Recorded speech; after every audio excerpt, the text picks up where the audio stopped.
Now, what I want to go over is there is a combatives instructor who I respect greatly. And my teacher talked about this as well. Teacher that I was with for like 10 years. And he talked about the folly of using the peekaboo stance without gloves on. And Boss Rutan, he reminded me, this other teacher who wrote about this, that when you do this, Boss is just like, I'll just punch right through it, right? I punch right through it, give you a liver shot. My teacher that I was with for like 10, 11 years was a kickboxer, and he was like, this is not protection.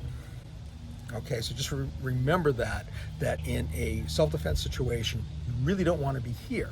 Now, the reason I teach this and other teachers teach this is because we're looking for a reference point. We want to teach a beginning student to keep their hands up and also to keep their elbows in. And sparring is important. Sports sparring is important because you need to get hit. You need to kind of get that pressure. You need to feel pain so that you can deal with anger. If you've never been hit, you're going to feel anger. You might have an adrenal dump, which will make you fight, freeze, or you may flee. You want to be able to train that out of yourself so that during whether it's a sports fight or a confrontation, you can keep your head about you and no one can control you in the fight. You are the one in control. Let me just show you for a second here. So let's put on some 16-ounce gloves. And with the 16-ounce gloves, put them on, right? This starts to become some protection. Harder for someone to get in. You can protect yourself and then fire your shots. Right? And it's good to work with something this heavy too, because it'll make your punches faster later. And it's fun. And it feels like you're in the fight, It's good stuff. This, you can cover up, that's fine. If we go to like MMA gloves, now I only have some hybrid gloves. These are Hayabusa. Again, this isn't a lot of protection. These are fun. And they're great because you can do some grappling when you're training. But that's what you have to think about. So in a self-defense situation, you might stand and you might have your hands out here. And all you have to do is do this and you're in a fighting stance. So let me show it now here. Now I don't look also like I'm trying to get into a fight. I look like I'm trying to ward off the attacker. And I have my hand out here so I can push and just keep the person out, hit to the eyes if I had to. But if I need to be in the fight, I'm here or I'm here. And if we're just standing, I can do like the thinker stance where you can hit from here, right? Kick. So that's important things to think about. But in the beginning and when you're doing sport fighting, it's important to keep your hands up, to practice like this. It's a lot easier. It's hard to spar like this. It's hard to do shadow boxing like that. So it's best to just take on something like, and especially for new students, because this feels like you're in a fight. This really doesn't. And this can work much better when you're first training your students. But you need to just let them know, right? Just let them know that you want a blade, you want here, keep your hands out, whatever. And that's Muay Thai used to be here, right? You're trying to ward off. So you want to think about that. Old-timey boxers fought like this. There was a reason for that. Okay? So these are things to keep in mind. If you end up in a situation, you don't necessarily want to be here, and you're going to look like you want to fight. That's also something that you don't want it to look like you want to fight, because then onlookers, witnesses in court, can then tell the judge and the jury that you look like you wanted to fight, right? You look like you were in a fight, you were starting a fight. You want people on the sidelines to think, hey, I don't want any part of this.